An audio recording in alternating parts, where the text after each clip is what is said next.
イギリス本土から、鉄道に乗って港へ向かい、そのまま船でアイルランドへ渡る。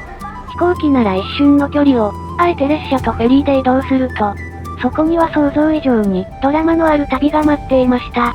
今回は、新型車両に乗って、ウェールズの港町、ホーリーヘッドへ、そして海を越えて、アイルランドのダブリンを目指します。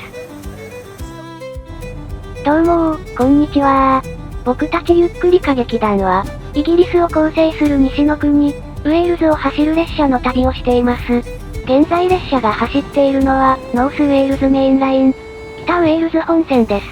この路線は、イギリス中部の町、クルーから、ウェールズ北岸を西へ進み、ホーリーヘッドへ至る幹線です。幹線といっても、全線非電化。現在ここを走る列車は、すべて、ディーゼルエンジンによって動く、気動車です。この路線に、2024年から走り始めたのが、日立製の新鋭車両、クラス805型です。この列車は、イギリス西海岸と、ウェールズで特急列車を受け持つ、アバンティウエストコーストが導入した新型車。架線からの電力と、ディーゼル発電機の両方で走れる、バイモード車両です。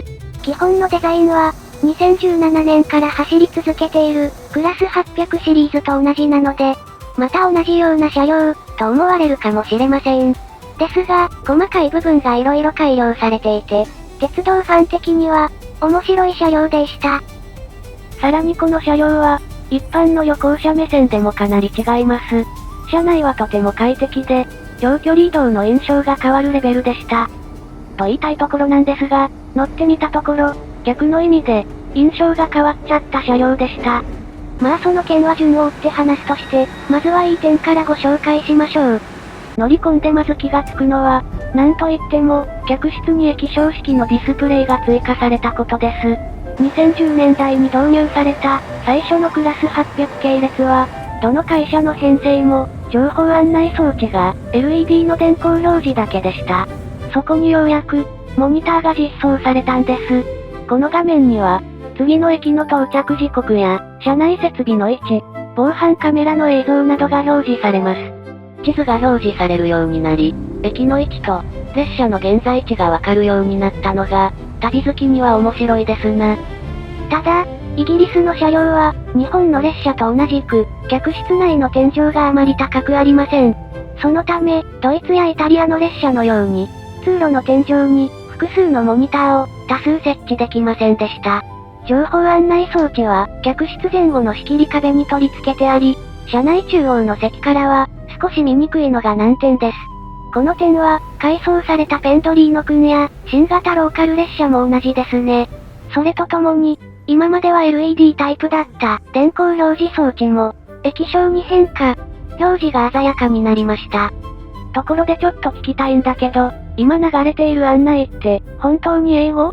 なんだか、見慣れない単語な気がするんだけど。これは、ウェールズ語だね。列車が今走っている、ウェールズ地方は、英語に加えて、ウェールズ語という、昔からこの土地に根付く、古い言語が公用語になっています。話者は、65から75万人。これは、ウェールズの人口の、約4分の1に相当します。ですからこの列車でも、ウェールズを走る場合、英語とウェールズ語、2つの言語を表示しているんです。車内の自動アナウンスでも、2種類の言葉が流れるんですよ。この場合、停車駅の名前も、ウェールズ語での地名で案内されます。なので例えば、終点の駅は、ホーリーヘッドではなく、カイルギビ、と言っています。Bydd y tren yma'n galw yng Ngorsaf, Caer a Flint, Prestatyn, Barhyl, Baecolwyn, Cyffordd Llandudno, Bangor Gwynedd, a Gorsaf, Caergybi。二つの異なる言葉で案内しているのが、また国際列車らしいですね。また細かい部分では、車体の外の行き先表示装置も、LED の色が、オレンジ色から白い文字に変わりました。ただし、日本の列車と違い、項目ごとに、色を分けることはしていません。文字は全部、白一色だけでした。どうもヨーロッパは、列車もバスも、行き先表示の色を、あまり増やそうとしない傾向があるんだよな。ですね。最近スイスとかで、ようやくフルカラーの表示が出てきたけど、まだカラフルな表示は一般的じゃないんです。もう一つ、細かい部分の変化といえば、先頭車両に設けられている、バリアフリートイレだ。ここは、車椅子での利用を考慮して、トイレが片側に寄せられ、円形の電動扉が設置されている。このドアの位置が、クラス805型では変更されていたのだ。その理由は、おそらく誤操作の防止だ。2017年から走っている、クラス800系列は、バリアフリートイレのドアが、客室の通路と向かい合う形で配置されていた。そうすると、足の不自由な人や、車椅子のお客さんの移動が、最小限で済むからだ。しかしこの配置では、トイレのドアを操作するスイッチが、乗降ドアの真横に来てしまい、とても紛らわしい状態だった。しかも、イギリスの鉄道の扉は、お客さんがボタンを押して操作する、半自動ドアです。ですからクラス800では、列車が駅に到着した時、乗降ドアを操作するつもりで、トイレのドアのスイッチを、間違えて押してしまう可能性が、非常に高いデザインになっていました。そこで、クラス805、807型では、バリアフリートイレのドアを、通路と平行の位置に変更。合わせてドアのスイッチも、乗降扉から離すことで、誤操作が少なくなるようにしたのでした。それから、座席周りにも変化があります。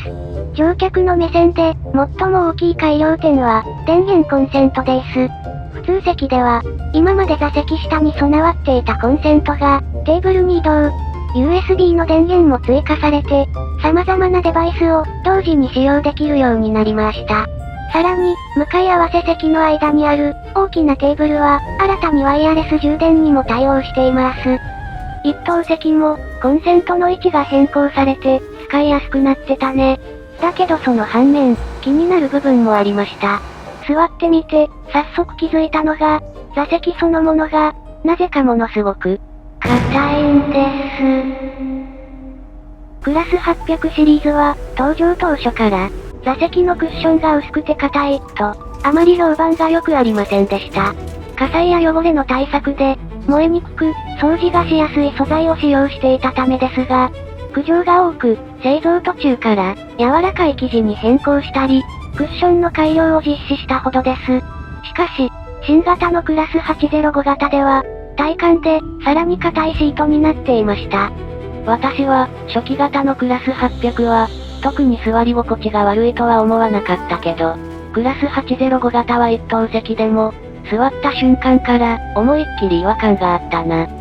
それよりもびっくりしたのが、列車の大半を占める、普通席だ。試しに座ってみたところ、一等席シートに、不満を感じたのが申し訳なく思えるレベルで、座席が硬かったのだ。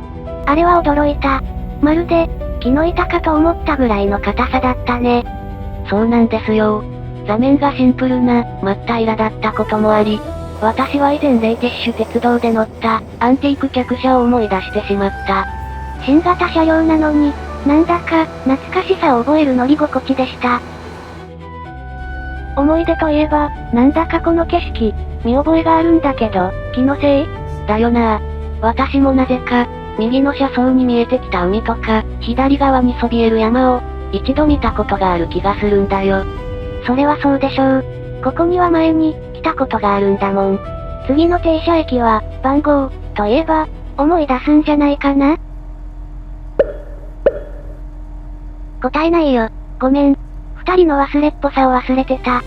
列車が次に到着する番号駅は、イギリスで唯一の登山鉄道、スノードン登山鉄道の最寄り駅なんです。登山鉄道があるのは、国鉄の駅から12キロも南の地点。だいぶ距離は離れていますけど、左側の窓から見える山の景色の先に、蒸気機関車が力強く急坂を登る思い出の鉄道があるんです。あ、そうだった。だいぶ前のことで忘れてた。あの山を登る蒸気機関車、懐かしいな。やっぱり、一度来た場所だったから、景色も見覚えがあったのか。もちろん今日の私たちは、この駅で降りません。ここから先は、新たな景色が広がっていることでしょう。番号駅を出発すると、北ウェールズ本線の見どころが、次々に現れます。実は先ほどの駅は、この路線における、イギリス本土、ブリテン島で、最後の駅でした。というのも、ウェールズ北西部の地域、ホーリーヘッドがある場所は、地続きではありません。広域地図ですと、海に突き出た半島に見える部分は、実際には、完全に海で隔てられた、島なんです。これから列車は、まずアングルシー島へ渡り、さらにその先の、ホーリー島へと進んでいきます。そして、ブリテン島と、アングルシー島の間を横切る、細長い水路。一見すると、運河のように見えますが、これは人工的に掘られたものではありません。メナイ海峡という、れっきとした海なんです。メナイ海峡は、長さがおよそ 25km あるのに対し、最も狭い場所では、幅がわずか 400m ほどしかありません。この面白い形状は、氷河の浸食によってできた、自然の地形なんだそうです。鉄道は、海峡の最も幅が狭い場所を越えて、ブリテン島からアングルシー島へと走ります。アングルシー島に渡ってからも、見どころは続きます。それが、番号駅の隣に位置する、ランバイルプルグウィンギルゴゲリフウィルンドロブルランテシリオゴゴゴホ駅です。あ、言えた。今の、テイクいくつだった？銀ちゃんすごいよ。過去最小の217回目でした。これはウェールズ語で、赤い洞窟の聖テシリオ教会と激しい渦巻きの近くにある白橋網の谷合の中の聖マリア教会、という意味で、世界一長い駅名として、ギネス記録にも認定されています。ゆっくりもう二度と言わないからな。いくらなんでも長すぎない？もうちょっと短くした方が。そうなんです。でもこれは、駅の地元にある、正式な村の名前なんですよ。ついでに言いますと、この駅、確かにギネス記録としては、公式の世界記録に認定されているんですけど、イギリスの鉄道管理局には、ランバイルプル駅、と登録されていて、世界一どころか、イギリスで最も名前が長い駅ですらありません。ランバイルプル駅は、駅名と対象に、ホームの長さはわずか40メートル。2両の各駅停車が止まるのが精一杯です。なので、この列車から駅を眺められる時間は、ほんの一瞬でしたが、長い駅名標は、きちんと見ることができました。ここを通過すると、列車は20分ほどで、終着駅にたどり着きます。ということで皆さん、朝から2時間の移動、お疲れ様でした。北ウェールズ本線の終点、ホーリーヘッドへようこそ。どうもはっちゃん、お久しぶり。これからいつものあれをよろしくな。それにしても、本当にここは、ウェールズ語が一般的なんだな。駅構内の表記も、英語の、ウェルカムトゥホーリーヘッド、よりも、ウェールズ語での地名、カイルギビの方が、文字が大きく書かれている。ホーリーヘッドのウェールズ語名、カイルギビとは、聖騎美の砦という意味です。地名の由来になった、聖騎美とは、6世紀に、ブリテン島西部や、北ウェールズで活躍した、キリスト教の司教、並びに修道院長の名前です。彼は、アングルシー島に隣接する小さな島、ここホーリー島に、修道院を設立しました。この聖人の名前は、本来、CYBI と書き、キビ、と発音します。ところが地名では、キビの前に、砦を意味する、カイル、という単語が追加されています。この時、ウェールズ語特有の子音変異によって、キビの C が G に変わり、キビ、と発音されるようになりました。なので、人名と地名では、文法上の都合で、音が変化しているのです。列車の終着点、ホーリーヘッド駅は、全長300メートル近い立派なホームと、大きな駅舎を持つ駅です。編成の長さが130メートルの、クラス805型は、2編成でも余裕を持って止まれるほど、ウェールズのローカル鉄道駅にしては、不釣り合いなほどの大きな施設ですよね。これは、ホーリーヘッドが長年受け持ってきた、大切な役割が、深く関係しています。この駅を語る上で欠かせないのが、ブリテン島の西に浮かぶ、アイルランド島です。ホーリーヘッドは、ロンドンからアイルランドへ渡るための、中継地点としての役割を受け持ってきました。この駅が開業したのは、19世紀半ば。当時はまだ、航空機での移動は一般的になるどころか、空飛ぶ乗り物なんて、発明すらされていない時代でした。イギリスの本土からアイルランドへ渡る交通手段は、鉄道と船しかありません。ホーリーヘッドは、最も短い、そして、最速の移動を支える拠点でした。ロンドンからは、鉄道でホーリーヘッドへ行き、そこから船でダブリンへ渡ります。このルートは、郵便、旅客、貨物の輸送、そして軍事的な連絡にとっても、重要な道だったのです。今は旅客輸送こそ、早くて便利な飛行機に移りましたが、貨物の輸送は、まだまだ船が大きなシェアを占めています。今もこの町には、多数のトラックが集まり、カーフェリーに積まれて、本土とアイルランドとを行き来します。あれ、貨物輸送は、トラックが主流なの？貨物列車は？それが現在は、99% 以上がトラックになっちゃってるの。鉄道貨物は港で積み替えが必要ですが、トラックは荷物を乗せたまま、自走で船に乗り込めますし、港の前後の輸送も、目的地に応じて柔軟に行えるからです。でもかつては、鉄道が圧倒的なシェアを占め、ロンドンから長い貨物列車が行き来していました。終点のホーリーヘッドのみならず、ここまでの途中駅も、長い退避線や立派なホームを備えていましたよね。あれはすべて、アイルランド方面の旅客や貨物を積んだ、長編成の列車が、多数行き来できるようにした名残だったんです。ただ、道路の整備とカーフェリーが発展すると、貨物輸送は、次第にトラックへ移り、鉄道貨物の役割は大きく縮小していきました。そういえば、カーブを描いた形の2番線ホームにも、昔はこの駅が大きく栄えていたことを伺わせる痕跡が見られるな。駅の東側に位置し、レンガ造りの壁と大屋根が特徴の2番線ホーム。ここにはかつて、もう一つ線路が敷かれていたであろう、不自然なスペースと、旧3番線と思わしき、使われなくなったホームがあるのだ。昔は、これら2つの長いホームを、長い旅客列車が次々に発着していたが、需要が減ったから、線路を一部撤去したのだろう。西側ホームに隣接する誘致線も、同じように、線路があったと思われる空間がありますよね。大屋根のホームと、隣接する駅舎は、歴史的に価値のある建物と認められていて、国の指定保護建造物に指定されています。ホーリーヘッド駅は現在、旅客専用の駅として機能し、地元ウェールズの交通局が管理しています。この駅の最大の特徴は、すぐ隣にフェリーターミナルがあることです。駅からフェリーの港までは、徒歩約2分ほど。列車を降りて、そのまま進行方向に歩けば、フェリー乗り場が現れます。ところでこのホーリーヘッド駅は、少し変わった構造です。地図を見ると、南側で V 字型に線路が分かれ、その間に、海が食い込む形をしています。これは、かつての港の名残です。昔のホーリーヘッド港は、複数のフェリー会社が、別々の岸壁を使っていました。そして、列車とフェリーの乗り換えを最小限にするため、東西それぞれの岸壁の横まで、線路を敷いたのです。つまり列車は、船に横付けする形で到着していたわけですね。その後、輸送の変化と港湾施設の再開発により、フェリーターミナルは形状と位置が変化。三角状の海の間には、道路が通されてしまい、線路の真横の岸壁は、港としての機能を完全に失いました。ですが、駅と港が一体になっていた痕跡は、今も残っています。また、ホーリーヘッドの駅施設は、隣接のフェリーターミナルと一体化している部分が多く、チケットオフィス、トイレ、売店などの主要設備は、フェリーターミナル側にあります。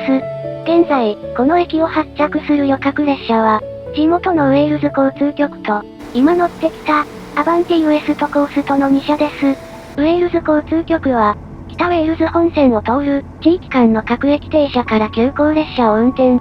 アバンティは、そこからさらに先、ロンドンまでの、長距離特急を運行しています。などとお話ししたところで、この辺りで鉄道の話はお開き。ここからは、船の話に移りたいと思います。私が港に呼ばれたから、察した方も多いと思いますが、フェリーに乗るんだよー。ここホーリーヘッド港からは、現在も、アイルランドの首都、ダブリンへ向かうカーフェリーが、毎日多数運行されています。ということで私たちも、フェリーでアイルランドへ渡ってみましょう。鉄道でホーリーヘッドに来たお客さんは、基本的に徒歩乗船、身一つでカーフェリーに乗り込みます。ホーリーヘッドからダブリンまで、徒歩乗船の運賃は、片道およそ50ユーロ。日本円にすると、だいたい9200円ほどです。さらに、税金と港湾使用料がそれぞれ2ユーロずつ、合計で4ユーロが加算されます。ということは、片道だいたい1万円ぐらいか。だ。だいぶ円安で、重みのある金額になりましたな。海外の交通費を日本円に直すと、急に現実感が出ますね。7年くらい前の、スノードン登山鉄道の動画では、料金の30ポンドを4500円と紹介してたんだぞ。今となっては、かなり懐かしい感覚だ。こうした料金と為替レートは、時期によって変わるので、実際に利用する場合は、予約時点で、金額を確認してくださいね。今回私たちが利用したのは、ステナラインというフェリー会社です。チケットは事前に、オンラインで購入していましたが、乗船当日に、港のカウンターでもう一度、正式な乗船手続きを行います。この手続きは、出発の45分前までに済ませる必要があります。そしてここからが、驚きの連続でした。まず、チェックインをすると、スーツケースなどの大きな手荷物を預けるように案内されます。言われるままにスーツケースを預けると、その場で荷物タグが付けられ、引き換え用の半券を受け取ります。まるで、空港の搭乗手続きみたいだったな。まさにそんな感じでした。今まで乗った徒歩乗船は、荷物は各自持ったままフェリーに乗りましたが、この航路では、大きな荷物を預けてから乗船する流れになっていたんです。チェックインを済ませ、荷物を預けた後は、待合室で乗船時間まで過ごします。そして時間になったら、いよいよ船へ、となるのですが、ここでもまた、未知の体験が待っていました。これまでのフェリーは、旅客ターミナルから歩いて船へ向かい、タラップを使って乗船していました。しかし、ホーリーヘッド港は、ターミナルから船までが1キロ以上あり、大勢のお客さんを一斉に案内できません。そこでこの港では、バスで船まで移動して、乗船していたのです。港の中の専用道路を走ること、およそ5分。乗船を待つ大型トラックや自家用車が並ぶ中を走行すると、ようやく前方に船が見えてきました。1キロしか移動しないのに5分も走るなんて、なんだか妙に時間がかかってないと思われることでしょう。これは、港内の走行経路の関係や、ターミナルから岸壁まで最短ルートで道路が通されていないので、何度か遠回りをしていたためです。また、同じフェリーに乗る大小の自動車がたくさんいますから、船が近づくにつれて、連絡バスも徐行や停止を繰り返しながら走っていました。ところで、もう目の前に船がいるけど、どこで私たちは降ろされるんだ？なんか、アッパーデッキって書かれたスロープを登り始めたけど。これは一瞬理解が追いつきませんでした。そしてこれが、アイルランド行きフェリー最大の驚きポイントでした。バスは、船の前で停車して、お客さんを降ろすのかと思いきや、そのまま船の車両デッキへと入っていったのです。まさか、連絡バスごと、フェリーに乗り込むとは、思ってもいませんでした。カーフェリーだからこそできる、とてもユニークな乗船方法です。バスは、車両デッキの最前方、乗客用デッキに通じる階段の前でようやく停止。お客さんを降ろしたら、そのまま U ターンして、旅客ターミナルへと帰っていきます。同時に、徒歩乗船の人たちは、すぐに上部の旅客デッキに案内されました。いくつもの独特なシステムに戸惑いつつも、こうしてなんとか、船に乗り込むことができました。次回は、このフェリーの船内と、アイルランドを走る鉄道をご案内する予定です。どうでもいいけど、動画のスケジュールは、順調に後ろにずれていってますな。ほんとだよね。本来ならこの動画で、アイルランドの到着までお伝えする予定だったのに。まだ動き出すどころか、船からロープすら外されてねえもんな。ということで次の動画も、船と鉄道の旅をお楽しみください。最後までご乗車、ありがとうございました。次回からはついに海を越え、新たなエリア、アイルランド編が始まります。旅の続きを見逃さないよう、チャンネル登録をしてお待ちください。また、他の鉄道解説は、こちらの動画からチェックしてくださいね。